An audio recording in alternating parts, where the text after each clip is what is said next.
Le ministre de l'Administration du Territoire et de la Décentralisation, Mori Kondé, a présenté vendredi à Conakry une synthèse des différentes propositions sur la durée de la transition en cours en Guinée. Selon Mori Kondé, pour la durée de la transition en cours en Guinée, les propositions vont de 18 mois à 5 ans. Mais pour le vice-président de l'UFDG, Kalemodou Yansane, cette proposition n'engage que le ministre Mori Kondé parce que selon lui, l'Union des forces démocratiques de Guinée de Cellou Dalein Diallo a déjà fait sa proposition de 15 mois.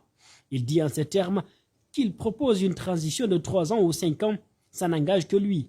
Nous sommes en dehors de ce credo. Nous avions envoyé une proposition de 15 mois, nous restons derrière cela.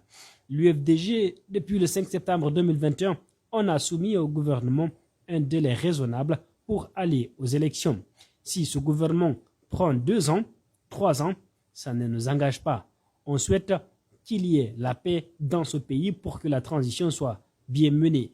L'UFDG a participé à toutes les élections. Le parti UFDG a toujours été premier ou deuxième dans toutes les élections en Guinée, a-t-il lancé ce samedi 30 avril au cours d'un entretien accordé au site mosaïqueguinée.com.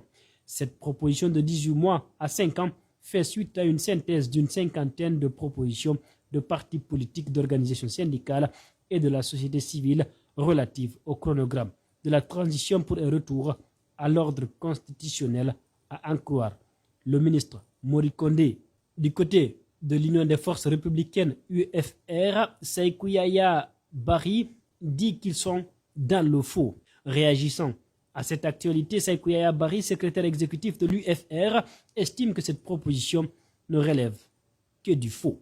Pour lui, en plus de la violation de la charte de la transition par le CNRD, ce chronogramme est fait sans des partis politiques qui représentent 70% de la population guinéenne.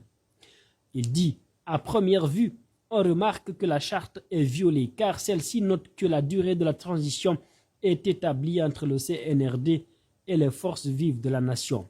Mais on remarque la présence du MATD qui n'est pas le CNRD. Quand on parle de ça, les gens détournent le débat. Et même ce chronogramme qu'on brandit a été établi sans la frange importante de la classe politique. Des partis qui représentent 70% de la population n'étaient pas autour de la table. Nous qui constituons l'essentiel des partis politiques en Guinée, c'est-à-dire l'UFR et l'UFDG, avons proposé 15 mois. Mais on remarque qu'ils ont pris en compte même des propositions faites par voie de presse, a-t-il lancé. Poursuivant, cet ancien député s'adressant au CNRD soutient que celui-ci ne devrait pas retomber dans les mêmes bêtises que le régime déchu qui avait pour modus operandi l'arrogance et ses corollaires. Il affirme « Ils sont dans le faux. C'est malheureux pour le pays quand les gens cherchent à défendre cela encore. Durant tout le temps de la gestion d'Alpha Condé, c'est ce qu'on a dénoncé et qu'on cherche à rectifier. Mais on remarque qu'on tombe dans les mêmes bêtises comportementales avec de l'arrogance. Arrêtons de nous mentir, soyons objectifs. On ne peut mettre personne de côté. C'est des jeunes gens, ils doivent faire très attention. Ils ne peuvent pas nous dribbler encore, moins les Guinéens. On les voit venir, ça ne sert à rien de faire retarder la Guinée. Alpha l'a fait pendant plus de 10 ans. Ça n'a rien donné. Et pire, ça a abouti à un coup de force, a-t-il lancé.